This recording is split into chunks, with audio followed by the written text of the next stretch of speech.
encerramos por la pandemia, 4 años desde que nos cambió la vida a todos.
El 19 de marzo de 2020, el gobierno de Argentina declara la cuarentena en todo el país debido al aumento exponencial de casos de COVID.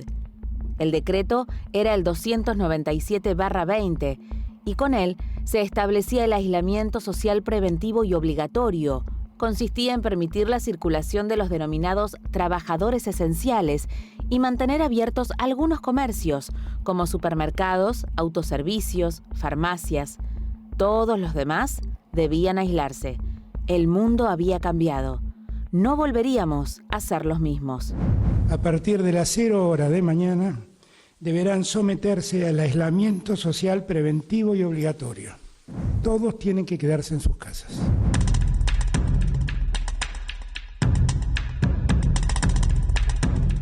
En nuestro país, ese día había ya más de 100 casos registrados y 3 víctimas fatales. El grueso de las actividades pasaron a ser online, lo que obligó a la mayoría de los comercios a realizar sus ventas de esa forma y a la mayoría de los empleados a trabajar desde sus casas. Además, fueron suspendidas las clases presenciales en todos sus niveles y todos los espectáculos y actos de concurrencia masiva, incluso las ceremonias religiosas. 689 fallecidos en el día. Es muy alto, chicos, es muy alto, mucha gente muere. La vacuna está controlada, sabemos cuánto ponemos, sabemos que producen anticuerpos neutralizantes. La zona de Plaza Serrano y mostrarte este panorama de lo que se vive ahora, actualmente en este lugar. Necesitamos vender, necesitamos trabajar. No estamos en rebelión, sino que tenemos hambre. Se unieron muchas personas para que pueda haber una visita con seguridad, porque ese vidrio no pudo detener tanto amor. El primer caso de COVID en el país fue de un empresario argentino que en 2020 tenía 43 años. Oficialmente el Ministerio de Salud de la Nación acaba de confirmar el primer caso positivo de coronavirus en Argentina. Pero nuestra primera víctima fatal por COVID fue Guillermo Gómez, de 64 años. La primera víctima mortal a causa del virus en América Latina fue un argentino de 64 años de edad. El hombre regresó a finales de febrero de un viaje a Europa y acudió esta semana al hospital con fiebre, tos y dolor de garganta, donde perdió la vida 3 días más tarde. Grabo esto para tener recuerdo, porque esto lo voy a ver para darme cuenta que pude superarlo. Se cierran los pulmones. No puedo respirar. Vamos, Bochi, vamos que vamos a poder con esto. No estuve grave, yo estuve crítica. Estado crítico es peor, más grave, más que grave. Y me daban vuelta, boca abajo, me sacaban el tubo, me ponían, por todos lados yo me toco, me encuentro cicatrices, tengo una cicatriz terrible acá que me ¿sentís maquillo. Todavía? Claro, porque me ataban la lengua para no tragarme la lengua cuando estaba intubada. Al principio no me dejaban ir más que un ratito, día por medio, cuando ya estaba en la habitación común, terapia, pero común, libre COVID. Y me dejaban ir un ratito que elija. a partir del 22 de septiembre, que me llamaron para decir que le quedaban horas de vida, que me fuera a despedir. Me fui a despedir de él.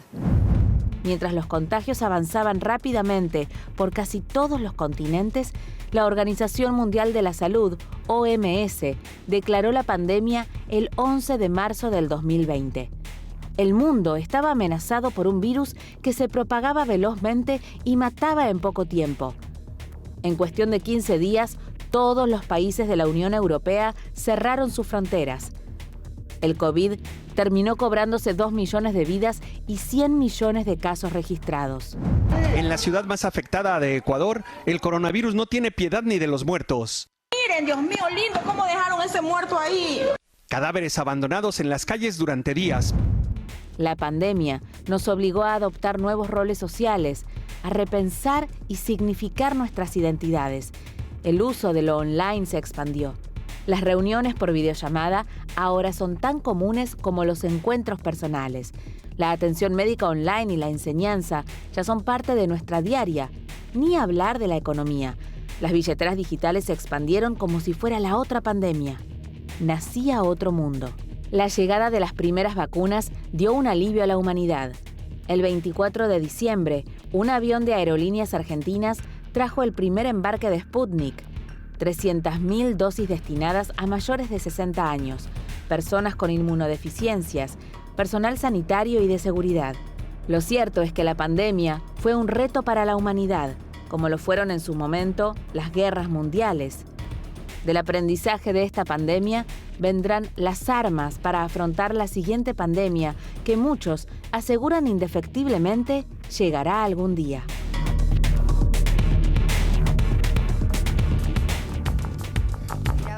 El informe, ¿no? Y pensaba, para todos fue un antes y un después, ¿no? A todos nos cambió la vida en algo.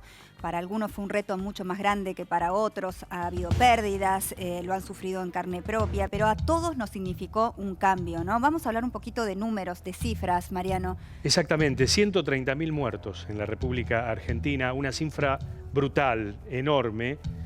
Pero lo que sí podemos exhibir en Argentina es que el sistema sanitario funcionó de alguna u otra manera. No ocurrió lo mismo que en Europa, cuando había que, de alguna manera, elegir a qué persona colocarle el respirador. Eso prácticamente en la Argentina no pasó, salvo algunas excepciones en algunas provincias del sur. Donde hubo algunos casos, claro, hubo algunos casos de algunas chicas jóvenes tiradas en el piso de algunos hospitales. A ver, a diferencia de Italia, por ejemplo, en donde en el norte vos lo recordarás, fue fatal.